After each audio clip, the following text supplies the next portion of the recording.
제8장 블레회스크에 도착한 지 3일 만에 나는 그 나라의 북동해안 쪽으로 산책을 나갔다가 2400m 정도 떨어진 바다에서 뒤집힌 배처럼 보이는 물체가 있는 것을 발견하였다. 신발과 양말을 벗고 200~300m를 걸어 들어갔다. 그 물체가 조류에 휩쓸려 점점 가까이 다가오자 나는 그것이 보트인 것을 알게 되었다. 폭풍에 휩쓸린 어느 커다란 배로부터 떨어져 나와서 흘러온 것 같았다. 나는 즉시 블레회스크의 수도로 돌아왔다. 그리고 함대 가운데 가장 커다란 배 20척과 부사령관의 지휘를 받는 3000명의 군사들을 빌려달라고 국왕에게 부탁하였다. 함대가 블레회스크의 주위를 돌아오는 동안 나는 지름길로 달려가 보트를 발견했던 해변으로 돌아왔다. 조류가 보트를 더욱 가까운 거리에까지 옮겨주었다. 함대가 도착하자 나는 옷을 벗고 100m 정도를 걸어가서 보트에 닿을 때까지 헤엄쳤다. 블레회스크의 군사들은 내가 튼튼하게 꼬아서 만든 밧줄을 가지고 있었다. 나는 수병들이 던져준 밧줄의 한쪽 끝을 보트의 앞부분에 나 있는 구멍에 묶었으며 다른 한쪽 끝은 함대의 뒷부분에 묶어두었다. 그러나 물의 깊이가 한 길이 넘어서 작업을 하기가 어려웠기 때문에 크게 도움은 되지 않았다. 나는 헤엄치면서 보트의 뒤를 힘껏 밀었다. 조류도 내가 하는 일을 도와주었다. 한참 동안 헤엄을 치다 보니 발이 땅에 닿게 되었다. 얼마 동안 쉬고 나서 다시 보트를 밀기 시작하였다. 바닷물이 나의 어깨 부분에 닿을 때까지 계속 일을 하였다. 이제 가장 힘들고 어려운 일은 끝났다. 나는 함대의 뒷부분에 묶어 두었던 밧줄을 풀어 보트에다 묶고는 그 끝을 옆에 있는 9척의 배에다가 다시 붙들어 메었다. 다행히도 순풍이 불어주었고 또한 군사들이 힘껏 노를 저어주었으며 내가 뒤에서 밀었기 때문에 우리는 해변에서 약 40m 지점까지 보트를 끌고 올 수 있었다. 이제는 썰물이 되어 바닷물이 빠지기를 기다렸다가 보트를 햇볕에 말렸다. 밧줄과 장비를 가진 2000명의 도움으로 나는 엎어진 보트를 바로 세울 수 있었다. 보트는 부서진 곳이 별로 없었다. 10일 정도 걸려서 만든 노를 저어 보트를 블레회스크의 항구에까지 몰고 가는 동안 겪었던 어려움을 모두 이야기할 필요는 없을 것이다. 내가 항구에 도착하였을 때 너무나도 커다란 배를 보고는 수많은 사람들이 놀라서 감탄을 하였다. 블레회스크의 국왕에게 나는 행운이 이 보트를 보내주어서 나를 다른 곳으로 떠날 수 있도록 하였으며 또한 그곳에서부터 그리운 고향으로 돌아갈 수 있도록 할 것이라고 하였다.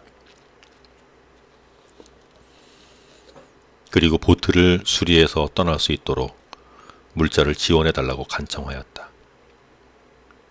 그는 몇 마디의 친절한 충고와 함께 기꺼이 승낙하여 주었다. 그동안 나는 릴리포트의 국왕으로부터 나와 관련된 문제로 인한 사신이 아직까지 블레회스크에 파견되지 않았다는 사실 때문에 어느 정도 놀라고 있었다.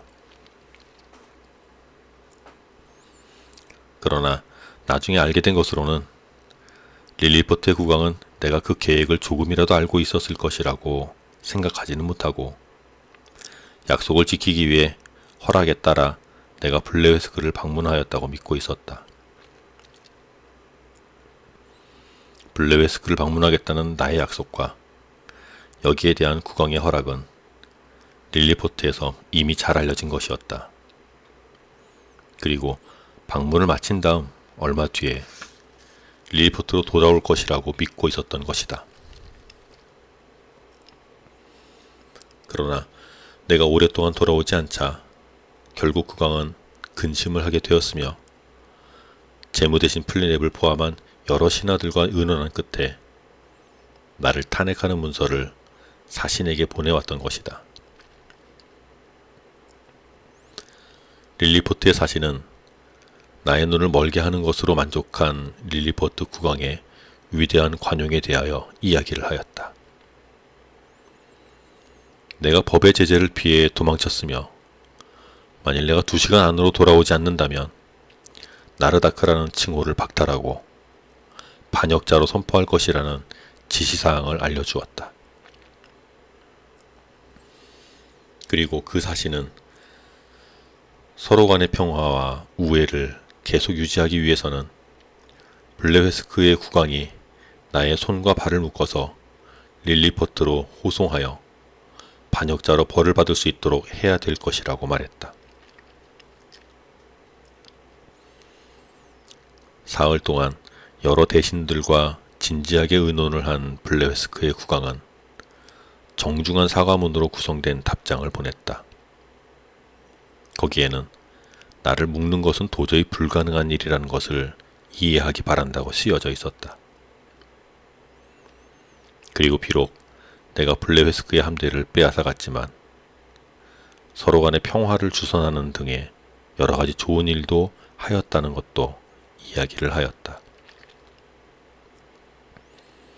내가 타고 갈 만한 커다란 보트를 해안에서 발견하였으며 그것을 지금 고치고 있기 때문에 두 나라의 국왕은 편안한 마음을 가져도 될 것이라는 말도 잊지 않았다.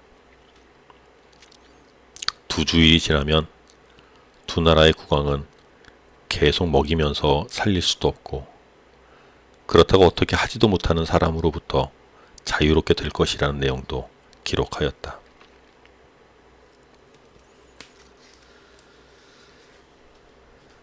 사신은 답장을 가지고 릴리포트로 돌아갔으며 블레웨스크의 국왕은 그동안 일어났던 일들을 나에게 말해주었다. 그리고 아주 조용하고 은밀한 목소리로 내가 계속 이 나라에 남아서 국왕에게 봉사한다면 보호하여 주겠다고 약속하였다. 나는 그가 자신의 진심을 솔직하게 말하고 있다고 믿었지만 다시는 국왕이나 신하들을 믿지 않겠다고 이미 결심하였다. 따라서 그의 말에 대하여 감사하다는 뜻을 표시하면서 릴리포트와 블레웨스크의 대립을 초래하는 사람이 되느니 차라리 커다란 보트를 이용하여 바다로 항해를 떠날 생각이라고 이야기하였다. 나는 국왕에게 자비로운 마음으로 용서하여 달라고 하였다. 그는 나의 말에 조금도 언짢아하는 기색이 아니었다. 약간의 시간이 흐른 다음 나는 아주 우연한 기회에 블레웨스크의 국왕과 신하의 대부분이 나의 결심에 대하여 무척이나 다행스럽게 여기고 있다는 사실을 알게 되었다.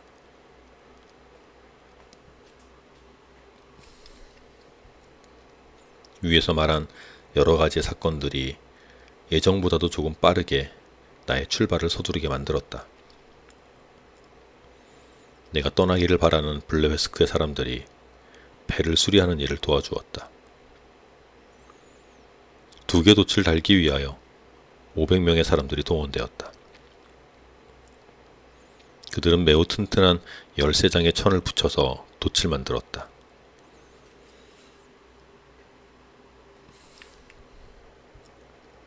나는 가장 두껍고 강한 끈을 고른 다음 10줄이나 20줄 혹은 30줄을 함께 엮어 보트에서 사용할 밧줄을 만들었다. 그리고 오랜 시간 동안 해변을 뒤지다가 우연히 발견하게 된 커다란 돌멩이를 닻으로 사용하였다. 300마리의 소에서 나온 기름으로 보트를 발랐다. 그 기름은 여러 곳에서 유용하게 사용되었다. 가장 커다란 나무를 몇 그루 잘라서 힘들여 노와 돛대를 만들었다.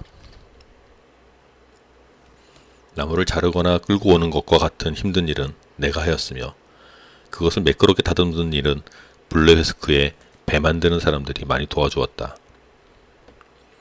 모든 준비가 완료되기까지는 한 달이 걸렸다. 나의 출발에 대한 허락을 블레회스크의 국왕에게 받기 위하여 사람을 보냈다. 국왕과 그의 가족들은 나를 전송하기 위하여 궁중의 바깥으로 나왔다. 나는 국왕이 자비롭게 내미는 손에 입을 맞추었다. 그런 다음 왕비와 왕자, 공주의 손등에도 부드럽게 입을 맞추었다. 국왕은 금 200 스프레이 들어있는 주머니 50개를 나에게 선물하였다. 그리고 자신이 실물만한 크기의 초상화도 선물하였다. 나는 초상화가 훼손되지 않도록 한쪽 장갑에다 넣었다.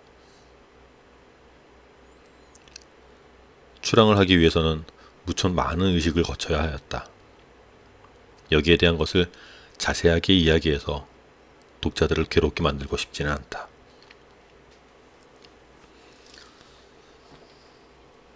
나는 100마리의 죽은 소와 300마리의 죽은 양, 많은 빵과 마실 것, 그리고 100명의 요리사가 양념을 해둔 고기를 보트에 실었다. 나는 황소 6마리와 암소 6마리, 암수 양 2마리를 산채로 가져가 영국에서 번식을 시킬 생각을 하였다. 배 위에서 이들을 먹이기 위하여 커다란 건초더미와 곡식 주머니를 하나씩 보트에 실었다. 작은 사람도 10여 명 데려가고 싶었지만 국왕은 절대로 허락하지 않았다. 나의 주머니를 샅샅이 뒤지는 것만으로도 마음이 놓이지 않은 그는 비록 자기의 백성들 가운데 누군가가 따라가기를 원한다 하더라도 절대로 데려가지 않겠다는 약속을 명예를 걸고 하도록 했다. 항해에 대한 준비를 모두 마친 나는 1701년 9월 24일 아침 6시에 출발하였다. 돛을 올려서 동남풍을 받으며 북쪽으로 약 200km를 갔을 때 서북쪽으로 20km 떨어진 곳에 있는 조그만 섬을 발견하였다. 그때는 이미 저녁 6시였다. 나는 바람이 불지 않는 곳으로 배를 정박하였다. 그 섬은 사람이 살지 않는 무인도였다. 나는 음식물을 먹으며 이곳에서 쉬기로 하였다. 6시간 정도를 깊이 잠들었다. 내가 잠에서 깨어난 후 2시간 뒤에 날이 밝았다. 아주 맑게 개인 화창한 날이었다. 나는 해가 뜨기 전에 아침을 먹은 다음 닻을 거두어 들였다. 다행스럽게도 순풍이 불어왔다. 주머니 나침반으로 방향을 짐작하면서 항해를 하였다. 가능하다면 맨디맨 섬의 동북쪽에 있는 여러 개의 섬들 가운데 어느 한 곳에 도착하려는 것이었다. 하지만 그날은 아무것도 발견하지 못했다. 다음날 나는 오후 3시가량에 동남쪽을 향해 가고 있는 배의 돛을 발견하였다. 나의 계산에 의하면 블레회스크로부터 약 1200km 정도 떨어진 곳이었을 것이다.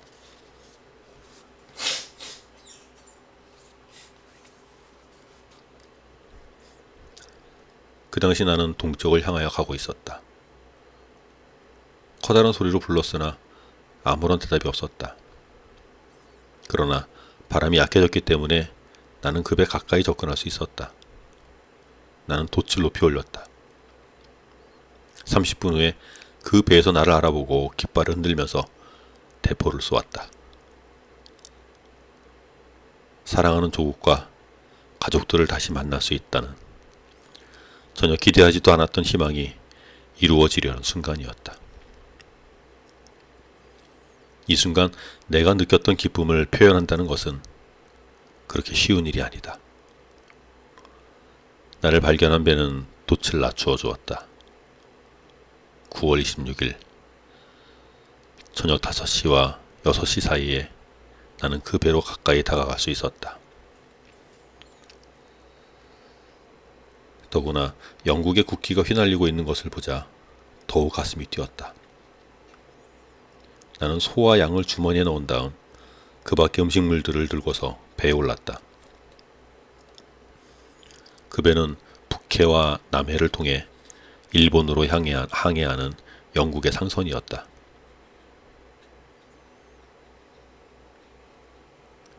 네트포 출신의 존 비델 선장은 아주 친절한 사람이자 뛰어난 선원이었다.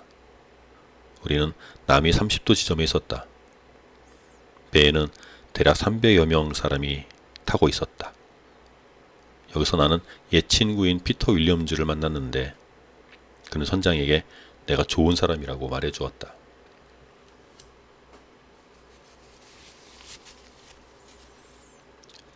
친절하게 나를 맞아준 선장은 내가 마지막으로 떠난 곳이 어느 곳이며 또 어디를 향하여 가고 있는 것을 물었다. 나는 몇 마디의 대답을 돌려주었다. 하지만 그는 내가 헛소리를 한다고 생각하였다. 내가 위험한 고생을 오랫동안 하였기 때문에 정신이 조금 이상하게 되었다고 생각하였던 것이다.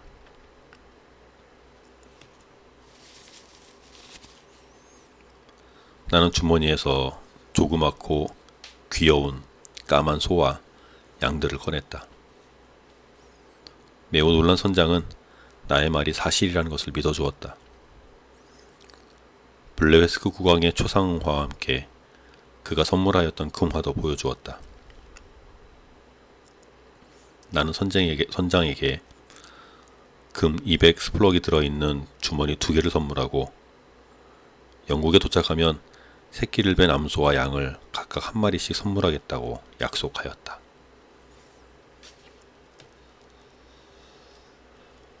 아주 순조로웠던 이 항해의 자세한 내용은 이야기하지 않겠다. 우리는 1702년 4월 13일 다운즈 항구에 입항하였다. 이번의 항해에서 나는 오직 한 가지의 재난을 겪었다.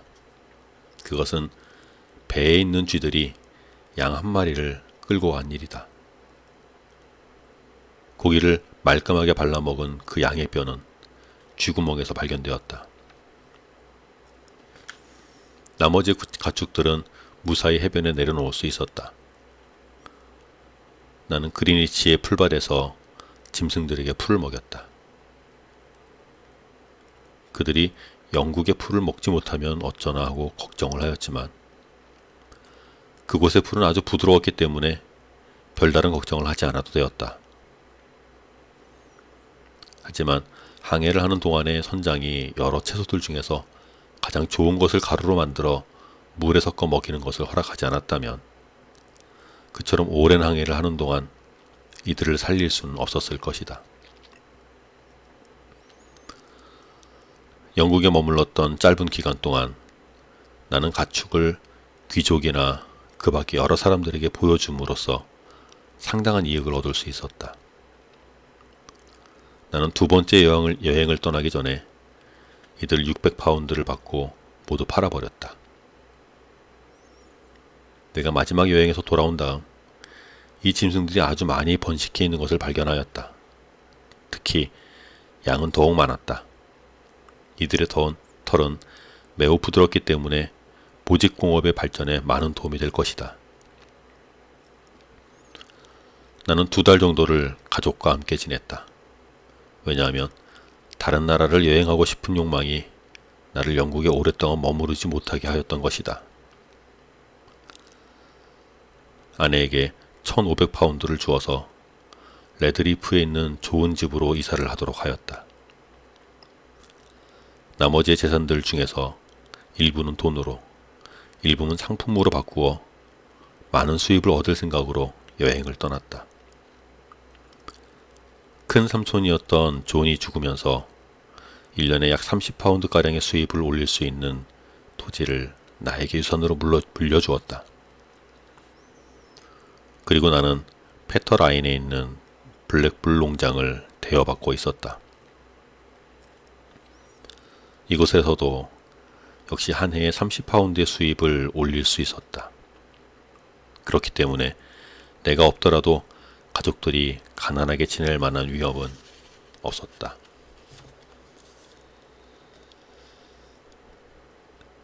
삼촌의 이름을 따서 존이라고 이름을 지은 나의 아들은 국민학교에 다니고 있었으며 아주 유순하였다.